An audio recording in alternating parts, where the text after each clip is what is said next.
Audio Jungle.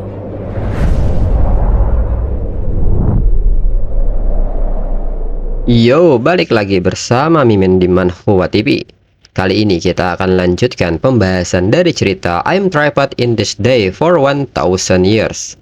BTW yang nyari episode sebelumnya Mimin tempel di deskripsi beserta dengan playlistnya. Dan jangan lupa untuk join saluran WA untuk info terupdate dari Mimin. Linknya ada di deskripsi. Tanpa berlama-lama, yuk kita masuk ke alur ceritanya.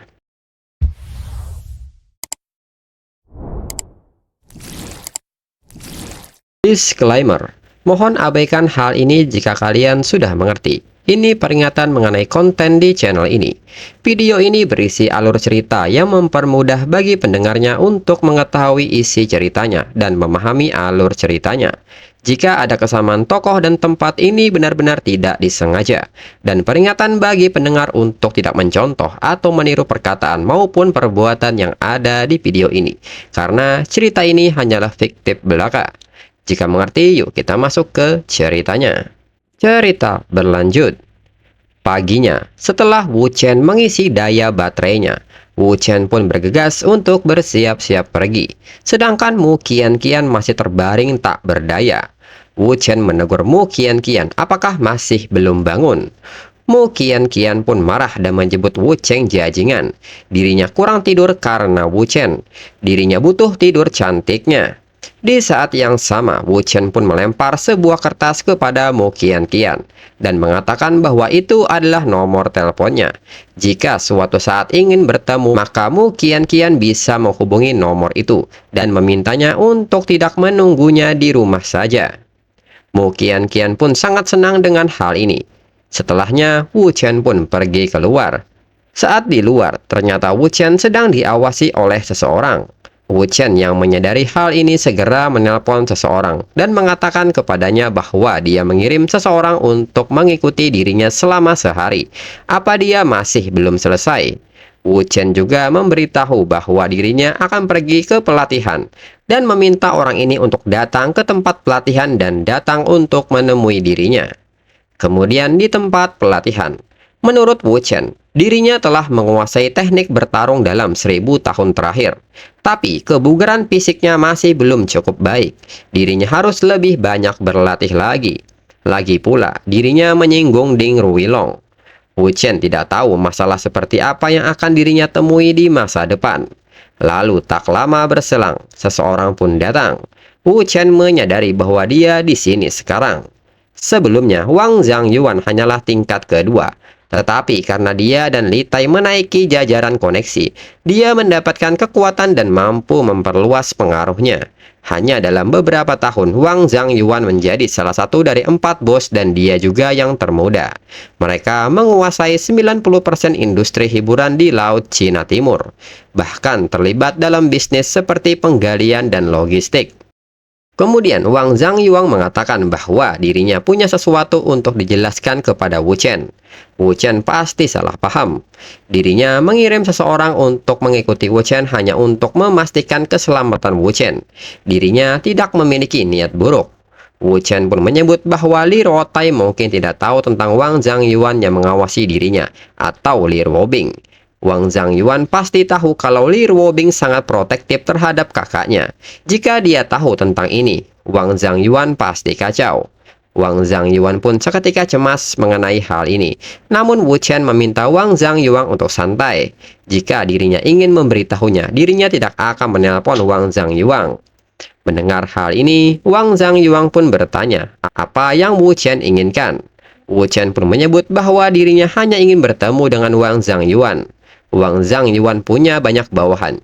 Jika suatu hari dirinya kekurangan tenaga, dirinya pasti akan meminta bantuan kepada Wang Zhangyuan. Mendengar hal ini, Wang Zhangyuan pun bisa bernapas lega dan mengiyakan hal ini.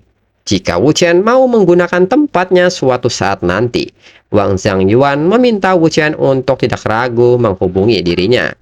Dalam pikiran Wu Chen, walaupun dirinya punya banyak informasi, dirinya tidak punya banyak tenaga. Dengan bantuannya, segalanya akan jauh lebih mudah. Kemudian di saat yang sama, ponsel Wu Chen pun berbunyi. Dan panggilan itu ternyata dari Li Ruobing dan meminta Wu Chen untuk segera kemari karena terjadi sesuatu. Wu Chen pun mengerti dan akan segera ke sana. Mendengar hal ini, Wang Zhangyuan pun menawarkan sesuatu kepada Wu Chen untuk menggunakan mobilnya. Dan di dalamnya ada pakaian ganti untuk Wu Chen.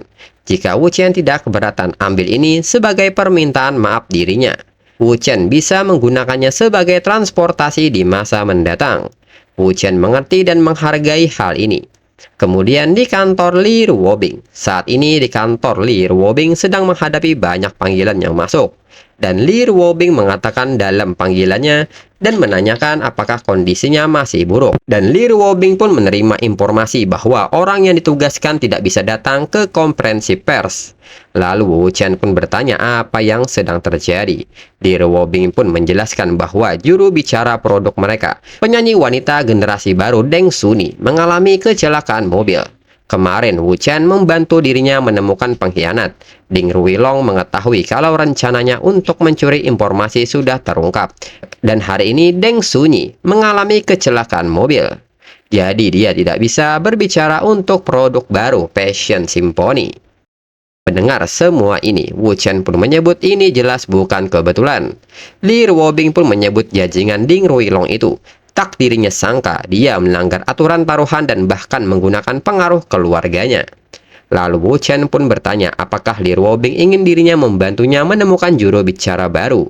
Li Ruobing pun membenarkan hal tersebut dan bertanya apakah Wu Chen mempunyai kenalan. Wu Chen pun mengatakan bahwa bintang film nasional kelas 1 dengan penghargaan kuda emas, penghargaan gambar emas, hadiah film 100 bunga ayam emas, dan dia adalah Tau Manying. Wu Chen pun menanyakan pendapat Li Ruobing mengenainya, apakah dia memenuhi syarat. Li Ruobing pun menyebut bintang film populer seperti Tau Manying bahkan tidak akan pernah bertemu dengan dirinya, apalagi menjadi juru bicara produk mereka. Dirinya sadar Wu Chen hanya mencoba membantu, tapi itu tidak berarti Wu Chen harus membual. Wu Chen pun tersenyum dan mengatakan karena Li Ruobing tidak percaya maka dirinya mengajak Li Ruobing untuk bertaruh. Apakah Tau Manying bisa datang ke kantor Li Ruobing besok pagi dan menandatangani kontrak dengan Li Ruobing? Li Ruobing pun sangat tahu siapa sosok Tau Manying ini. Dia adalah seorang artis kelas 1 yang populer, menjadi artis Cina pertama yang masuk jajaran bintang film internasional, dengan menyapu penghargaan festival film besar di dalam dan luar negeri, dengan produksi utamanya yaitu Pedang dan Air Musim Gugur. Sejak saat itu, Tau Manying menerima banyak dukungan dan menjadi salah satu artis dengan bayaran tertinggi di Cina. Wu Chen bilang kalau dia bisa membuatnya menandatangani kontrak besok. Bukankah ini lelucon? Tau Manying sekarang sedang syuting di luar negeri dan ada make up endorsement di punggungnya. Jadi tidak mungkin bisa. Namun Wu Chen kembali menekankan bahwa dirinya sudah memberitahu Li Ruobing. Jika Li Ruobing tidak mempercayai dirinya, maka mereka akan bertaruh. Li Ruobing pun menyetujui ini dan bertanya taruhan apa yang akan membuat Wu Chen diam dan meninggalkannya sendirian. Wu Chen pun mengatakan bahwa taruhannya adalah dirinya bisa membuat banyak orang datang ke kantor Li Ruobing besok pagi dan menandatangani kontrak dengan Li Ruobing untuk pengesahan. Jika dirinya kalah, dirinya tidak akan mengambil uang Li Ruobing, tapi juga akan memberi Li Ruobing sebanyak 20 juta dolar. Jika dirinya menang, Li Ruobing akan membayar 20 juta dolar. Itulah yang Li Ruobing bayar untuk dukungannya, bukan yang Wu Chen menangkan di perjudian. Li Ruobing tidak boleh cemburu jika dirinya menang. Mendengar hal ini, Li Ruobing heran mengapa dirinya cemburu. Mereka hanya berpura-pura menjadi pasangan. Dirinya tidak lagi mencintai Wu Chen. Li Ruobing juga menekankan bahwa Wu Chen bisa menemukan siapapun yang Wu Chen suka. Dirinya tidak punya hak atau kepentingan untuk ikut campur. Mendengar hal ini, Wu Chen pun mengatakan bahwa mereka sudah sepakat dan pamit pergi. Lalu di saat itu Wu Chen meminta Li Ruobing untuk memasukkan 20 jutanya ke akunnya untuk operasi. Li Ruobing pun seketika kesal mendengarnya. Lalu Wu Chen pun segera melakukan panggilan meminta bantuan kepada Wang Zhangyuan. Kemudian Wu Chen dan Wang Zhangyuan pun tiba di sebuah tempat game online dan seseorang sudah menunggu kedatangan mereka dan mengatakan bahwa semua saudaranya sudah siap berangkat. Wang Zhangyuan pun mengatakan bahwa ini adalah saudaranya yang pandai bermain game. Namun Wang Zhangyuan penasaran untuk apa Wu Chen menginginkannya. Wu Chen pun meminta mereka untuk menyalakan PC dan memainkan game AOC Xianglong versi layanan, Raja Kota Legendaris. Wu Chen juga meminta semuanya untuk mendaftar dan pergi ke area 3 yang dibuka kemarin lusa jam 5, dan gunakan King of Hegemon sebagai awalan nama karakternya. Wu Chen pun memasukkan nama karakternya yaitu King of Hegemon Tatsu. Wu Chen pun memberitahu mereka untuk menunggunya di alun-alun di area baru. Dirinya akan mentop up untuk membangun klan, lalu klan itu akan tiba. Lalu 4 jam kemudian, Wu Chen bersama anggota klannya pun mulai memburu bos. Wang Zhangyuan pun mengatakan bahwa ini adalah pertama kalinya dirinya bermain menggunakan akun dengan ratusan ribu kryptonit. Ini mengesankan, dan seketika bos itu dapat dikalahkan. Dan pengumuman mengenai klan King of the Hegemon yang melewati salinan draft wabah orc pun diumumkan ke seluruh pemain yang ada di benua. Setelahnya, para pemain pun mulai berbagi hasil jarahan dari bos tersebut. Lalu Wang Zhangyuan mengatakan bahwa mereka King of Hegemon menekan bos besar pertama yang asli yaitu naga pembantai dunia, dan sekarang adalah bos besar pertama di seluruh layanan. Tetapi biayanya lebih dari 8 juta untuk membeli level dan peralatan. Wu Chen pun menyebut bahwa tidak ada lagi pemain biasa di server. Pemain klub kecil lainnya sudah keluar dari permainan. Hanya Raja Hegemon dan naga pembantai dunia yang tersisa. Dengan ini, Wu Chen pun akan memulai tahap kedua dari rencananya. Lalu sebuah pesan pun memberitahu kepada semua pemain bahwa King of Hegemon Tatsu, pemimpin klan of King Hegemon, telah memulai pertempuran penguasa kota. Dengan ini, mereka pun berkumpul di alun-alun kota utama dan bersiap untuk pertempuran dengan naga pembantaian. Kemudian di alun-alun kota pertama, pertarungan pun dimulai. Kemudian di saat itu, seseorang mendekati Wu Chen dan menyebut dirinya tidak percaya Wu Chen mengeluarkan begitu banyak uang. Tampaknya Wu Chen juga penggemar berat, dan orang ini adalah tirani naga level 999. Dia pun mengatakan bahwa kedua klan mereka punya kekuatan yang sama, jadi tidak jelas siapa yang akan kalah atau menang. Namun Wu Chen tidak setuju dengan hal ini. Menurutnya, pemenangnya akan segera diputuskan. Tirani naga pun menyebut Wu Chen percaya diri sekali dan bertanya apakah Wu Chen punya rencana untuk menang. Namun nyatanya Wu Chen mengatakan bahwa naga tiranilah yang akan menang. Naga tirani pun kaget mendengarnya. Wu Chen pun seketika meminta seluruh anggota klannya untuk mendengarkan perintahnya dan meminta mereka semua untuk melepas semua peralatannya dan keluar dari permainan ini. Naga tirani pun tidak percaya ini dan bertanya apa yang sedang Wu Chen lakukan. Naga tirani pun meminta Wu Chen untuk tidak pergi. Ini belum diputuskan. Menurutnya, mencari lawan seperti Wu Chen itu sulit. Naga tirani pun menekankan bahwa dirinya sudah membayar 10 juta. Wu Chen juga sudah menghabiskan 8 atau 9 juta. Jika Wu Chen berhenti bermain sekarang, Wu Chen tidak akan menjadi bos. Seketika, Wu Chen pun dengan sedih mengatakan bahwa dirinya tidak bisa menahannya. Perusahaan wanitanya dalam masalah. Juru bicara produk mereka sepakati mengalami kecelakaan dan mereka harus mencari yang baru. Dirinya harus kembali untuk membantunya menyelesaikan masalah ini sekarang. Naga tirani pun seketika tertawa dan menyebut bahwa itu hanya beberapa artis. Naga tirani pun meminta Wu Chen memberitahunya berapa banyak yang Wu Chen inginkan. Dirinya punya beberapa di bawahnya. Naga tirani menekankan bahwa dirinya tidak membual, bahkan jika terlalu banyak dirinya bisa meneleponnya dengan satu panggilan telepon. Wu Chen pun seketika tersenyum karena naga tirani memakan umpannya. Lalu Wu Chen pun mengatakan bahwa ada yang harus dirinya lakukan. Dirinya harus pergi ke Cina Timur untuk perjalanan perusahaan. Jadi dirinya tidak bisa bermain. Naga tirani pun seketika tertarik saat Wu Chen menyebut bahwa dia berasal dari Cina Timur. Namun di saat itu Wu Chen pun pamit pergi dan segera logout dari game. Setelahnya, Wu Chen pun menerima sebuah pesan dari ponselnya. Dan pesan itu mengatakan bahwa dirinya juga membayar 10 juta. Mudah untuk menemukan nomor Wu Chen hanya dengan bertanya kepada pemilik privasi server. Dia menghentikan server untuk saat ini. Dengan ini, naga tirani kembali mengajak Wu Chen untuk lanjut bermain setelah selesai bekerja. Dirinya akan menjelaskan hal itu kepada Wu Chen. Wu Chen dan dirinya memiliki nama belakang yang sama. Karena itu, mereka berdua berada di Cina Timur. Naga tirani pun bertanya apakah Wu Chen yang akan mencarinya atau dirinya yang akan mencari Wu Chen. Dalam pikiran Wu Chen mengetahui kepribadiannya. Dirinya sudah merencanakan ini dari sebelumnya. Wu Chen pun seketika membalas pesannya dan mengiyakan hal itu. Namun wanitanya saat ini sedang terburu-buru, jadi jika naga tirani punya rencana itu bagus. Kemudian Wu Chen pun memuji semua orang yang terlibat karena sudah bekerja keras. Jika tidak ada lagi yang harus dilakukan, maka mereka semua bisa pergi. Lalu naga tirani pun menyebut bahwa dirinya akan menunggu Wu Chen di gedung King Yuan di distrik Jincheng. Kemudian Wu Chen pun datang ke tempat yang dijanjikan dan bertanya apakah dia adalah naga tirani.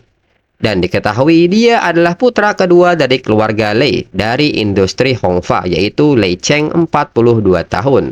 Lei Cheng juga bertanya apakah Wu Chen adalah penguasa tirani. Wu Chen pun membenarkan hal tersebut dan memberitahu Lei Cheng nama aslinya. Lei Cheng pun bertanya kepada Wu Chen apakah Wu Chen tahu siapa dirinya. Wu Chen pun menyebut bahwa Lei Cheng adalah putra kedua keluarga Lei dari industri Hongfa. Reputasi Lei Cheng seperti guntur. Lalu Lei Cheng yang waspada pun bertanya dari keluarga manakah Wu Chen berasal. Wu Chen pun seketika bertanya mengapa Lei Cheng begitu berhati-hati. Apakah Lei Cheng takut kalau saudaranya akan membunuhnya? Dalam pikiran Wu Chen, keluarga Hongfa termasuk 10 besar perusahaan industri di negara ini. Total aset mereka melebihi 60 miliar. Lei Zhenghui, ketua berusia 70 tahun dalam keadaan setengah pensiun. Pada kenyataannya, orang yang bertanggung jawab itu kepala Yu Leiyou. Keluarga besar manapun yang berhubungan dengan Lei Cheng dianggap sebagai pengkhianat Leiyou. Leiyou selalu menginginkan nyawa Lei Cheng dan dia masih menginginkannya. Namun kembali dengan muka seriusnya Lei Cheng bertanya dari keluarga manakah Wu Chen. Wu Chen pun meminta Lei Cheng untuk tenang. Dirinya bukan anggota keluarga manapun dan dirinya tidak punya latar belakang yang Lei Cheng pikir dirinya memilikinya. Hanya takdir yang membuat mereka bertemu. Lei Cheng pun berpikir, karena Wu Chen tidak mau mengalah, dirinya harus perlahan mencari tahu. Jika Wu Chen dikirim oleh Leiyou, tapi Wu Chen terlalu muda, Wu Chen mungkin seorang pengantar makanan. Lalu Lei Cheng meminta Wu Chen untuk menceritakan tentang masalah wanitanya. Wu Chen sudah menghabiskan begitu banyak uang dalam sebuah game. Dan mengapa Wu Chen bahkan tidak bisa mendapatkan juru bicara? Wu Chen pun dengan raut muka sedihnya menyebut bahwa seseorang mempermainkan dirinya. Wu Chen tidak pernah menyangka kalau mereka akan berani mencelakai juru bicara mereka dengan menabraknya menggunakan mobil. Itu menyedihkan. Lei Cheng pun kembali bertanya apakah Wu Chen menghabiskan uang dalam game dan membunuh orang untuk curhat. Namun Lei Cheng meminta Wu Chen untuk tidak khawatir. Dirinya, Lei Cheng, akan bersumpah untuk membantu Wu Chen menemukan juru bicara. Lei Cheng pun bertanya mengenai perusahaan wanitanya dan bisnisnya. Wu Chen pun menyebut bahwa mereka membuat kosmetik, dan itu disebut Fashion Symphony. Mendengar hal ini, Lei Cheng pun tertawa dan menebak wanitanya adalah Li Wobing. Jika Wu Chen dari keluarga Li, seharusnya Wu Chen bilang begitu. Karena Wu Chen menyembunyikannya, dirinya pikir Wu Chen berasal dari keluarga yang berbeda. Wu Chen pun menyebut bahwa dirinya tidak bisa dianggap sebagai keluarga Li. Lei Cheng pasti pernah mendengar bahwa Li Wobing memiliki hubungan yang buruk dengan keluarganya. Namun di saat yang sama Li Wobing menelepon Wu Chen. Saat dijawab, Li Wobing pun bertanya apakah Wu Chen menggunakan 10 juta yang dirinya beri untuk top up. Wu Chen pun mengatakan bahwa dirinya tidak bisa menjelaskan kepada Li Wobing sekarang dan kembali menaikkan taruhan mereka. Siapapun yang kalah harus berlutut dan meminta maaf. Li Wobing pun kesal mendengarnya dan menyebut Wu Chen hanya mengulur waktu saja. Lalu Lei Cheng pun bertanya apa yang Wu Chen bicarakan dengan Li Wobing. Dalam pikiran Lei Cheng penasaran dengan Wu Chen karena menyuruh Li Wobing untuk berlutut. Siapakah Wu Chen sebenarnya? Apakah Wu Chen punya pasukan? Lalu Wu Chen pun mengatakan bahwa itu hanya beberapa hal. Li Wobing sedang temperamental. Mereka berdua bertaruh dan taruhannya cukup besar. Lei Cheng pun meminta Wu Chen untuk meminum teh ini dulu, dan Lei Cheng bertanya mengenai taruhan ini jika Wu Chen tidak keberatan. Wu Chen pun mengatakan bahwa seseorang mengotak-atik perusahaannya. Dirinya ingin membantu tetapi Li Wobing tidak mengizinkannya. Wu Chen sadar Li Wobing hanya ingin melindunginya. Wu Chen pun bertanya apakah Lei Cheng tahu siapa itu Ding Ruilong. Lei Cheng pun menyebut bahwa semua orang tahu dengan Ding Ruilong. Le Cheng pun seketika menyadari bahwa juru bicara mereka disabotase oleh Ding Ruilong. Wu Chen kembali mengatakan bahwa Li Ruobing takut dirinya dikenal oleh Ding Ruilong dan akan menyerang dirinya. Meskipun Wu Chen mengerti Li Ruobing melakukannya untuk dirinya sendiri. Dan Wu Chen tiba-tiba berdiri dan semakin mendramatisir ceritanya dan bertanya kepada Lui Cheng bagaimana menurut Lui Cheng. Dirinya pria yang bermartabat. Dirinya tahu bahwa Ding Ruilong bertujuan untuk Li Ruobing. Apa menurut Le Cheng dirinya hanya untuk Li Ruobing? Apa menurut Le Cheng dirinya hanya akan menjadi pengecut dan bersembunyi? Jika dirinya tidak melakukan apa-apa, bisakah Wu Chen menyebut dirinya sebagai pria? Hal ini pun membuat Le Cheng kepancing dan ikut terbawa suasana dan menyebut Wu Chen benar. Dan segera Le Cheng meminta pelayan mengganti teh dengan anggur. Le Cheng memahami Wu Chen jika Wu Chen pria. Wu Chen tidak bisa menjadi pengecut dan meminta Wu Chen untuk melanjutkannya. Wu Chen kembali mengatakan bahwa mereka bertaluh. Li Ruobing memberinya otoritas penuh untuk peluncuran produk baru perusahaan. Jika konferensi pers berlangsung tanpa hambatan, maka dirinya menang. Lalu jika ada yang salah, maka Li Ruobing menang. Setelah Wu Chen kalah, dirinya harus mendengarkannya dalam segala hal, dan dirinya harus menahan diri dan hidup seperti pria kecil yang cantik. Le Cheng yang mendengar hal ini pun mengetahui masalahnya dan tertawa lepas. Jika demikian, dirinya bisa membantu Wu Chen. Bagaimanapun, itu juga hanya seorang juru bicara. Dirinya akan segera membantu Wu Chen.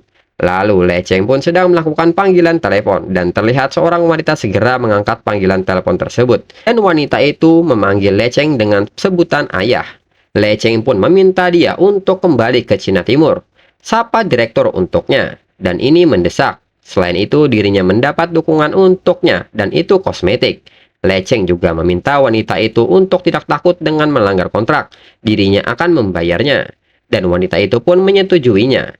Le Cheng pun memperlihatkan ponselnya dan menyebut ini sudah selesai. Wu Chen pun menilai ini hasilnya sesuai rencana, lebih lancar dari yang dirinya harapkan.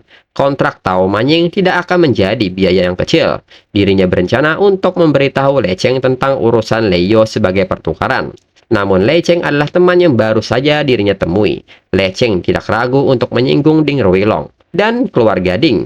Karena Le Cheng masuk akal, dirinya tidak akan memperlakukan Le Cheng dengan tidak adil. Lalu Le Cheng pun menyebut bahwa mereka ditakdirkan untuk bertemu. Dirinya hanya lebih tua beberapa tahun, jadi Wu Chen bisa memanggilnya dengan sebutan saudara Seng. Wu Chen pun tidak masalah dengan itu. Mereka pun lebih ditakdirkan untuk bertemu daripada Le Cheng pikirkan. Di saat yang sama, sebuah notif masuk ke ponsel Le Cheng. Dan Le Cheng kembali bertanya mengenai kata takdir yang dibilang Wu Chen. Wu Chen pun meminta Le Cheng untuk membaca pesan itu. Wu Chen pun meminta Le Cheng untuk menemukan pemilik nomor itu dan tangkap dia. Dia akan mengatakan yang sebenarnya tentang kecelakaan mobil yang Le Cheng alami 10 tahun yang lalu. Le Cheng pun seketika emosi mendengar hal ini dan chapter berakhir.